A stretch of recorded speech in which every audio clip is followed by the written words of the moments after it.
The school opened in 1823, and since that time we've had a strong tradition of underpinning teaching with science.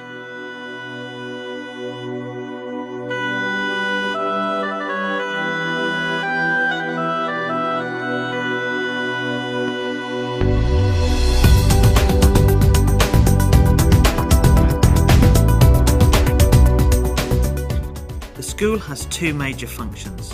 We have to educate and we have to advance knowledge, and these are inextricably linked and fundamental to what we deliver in terms of teaching, research and clinical work.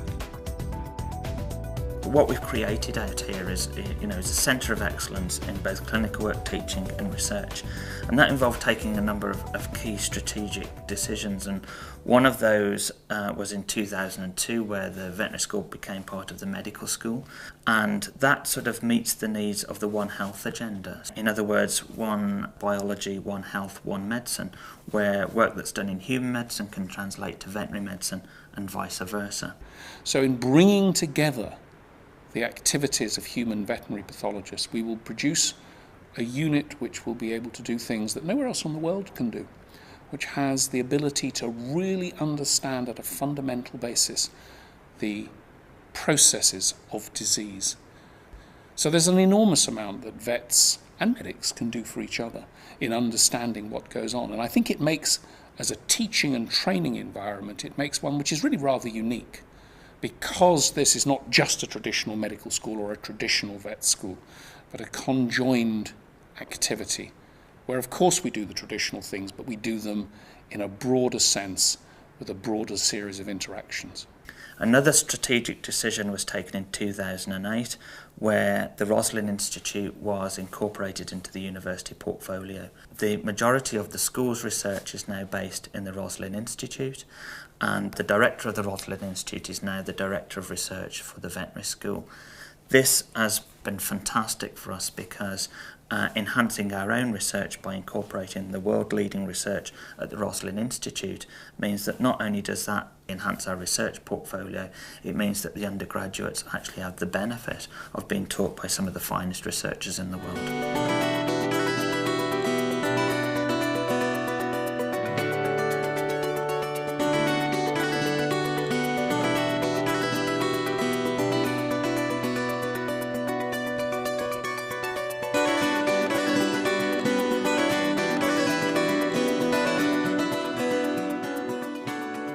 The Roslin Institute and Dick Vet, which are obviously very closely partnered, they are both world-class brands in their own right. And this is, with our partners in this precinct, the Scottish Agriculture College and the Morden Research Institute, this is the largest aggregation of animal sciences in the world. The Roslin Institute is literally world famous, and it's world famous amongst the general public, forever linked to Dolly the sheep. But in reality, our scientific reputation is based on what's called quantitative genetics, and that's breeding animals that are better suited for animal production, for productivity. And in the world where we're facing food shortages, that's a rather more important thing. We still have actually a lot of research that owes its origins to Dolly the sheep. A lot of stem cell technologies. There's actually a company called Roslin Cells that came out of Roslin that is the major source of stem cells for human therapy. So we're still in the space of understanding developmental biology, and it's still important. But in the modern world, working towards improving animal production and in a sustainable way is probably the most important thing we do. Veterinary medicine is not an apprenticeship. Essentially, our students are taught by the very best people in their field. We strongly believe that science underpins veterinary medicine. There's absolutely no doubt about that, and that's what we can provide on this campus. So people are taught by the leaders in their field, and it is, I think it's unmatched in veterinary medicine. Most of the preclinical teaching in Dick Vet is now done by people from the Roslin Institute, including me. So I give the occasional lecture. I'm sure I'm a confusing lecturer, but I think the students do get excited by talking to people who are actually doing the discovering and finding new things and are excited by it. So I give a specialty lecture as well as the routine things on basic biochemistry, where I talk about my own work and where I'm trying to understand the immune system and how it works. And I get students coming up afterwards asking me questions. The vet students are some of the brightest students you'll find.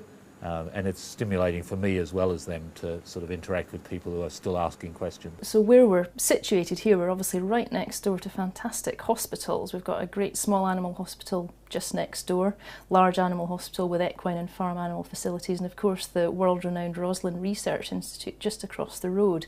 Now teachers and from all of these areas will come in, and our students will be exposed to that sort of leading edge research and also clinical work, which really means again that their experience is second to none here. I could go on about the facilities, but I think our students really appreciate what they have and what we have access to here. Attracting good quality staff to any veterinary school worldwide is always a challenge, but what we can provide here for the staff is an incredible research infrastructure in an incredibly rich environment for both research and clinical work. It's not all about financial reward. What they have here is the Edinburgh experience. Living in Edinburgh is a fantastic city.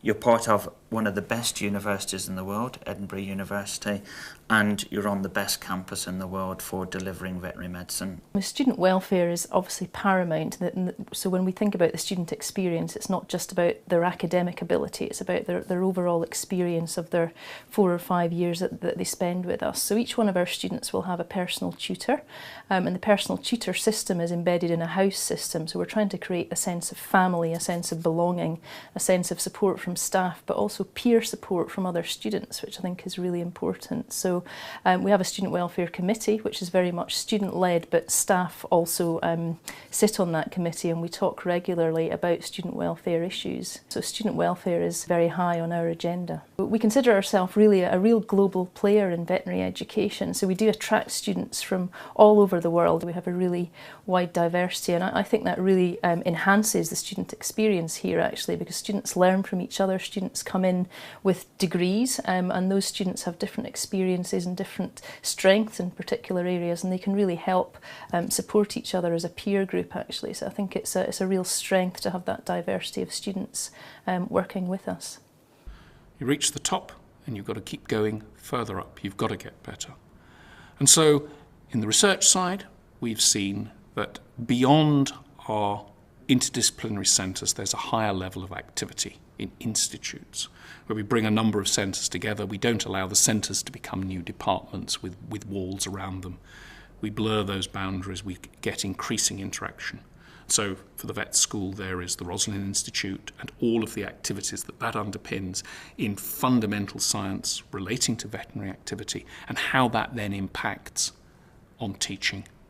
We don't see this as the end of the story, we see it as the beginning. We really want the best campus in the world for veterinary medicine. And, I'm confident we have the staff and the infrastructure now to achieve that.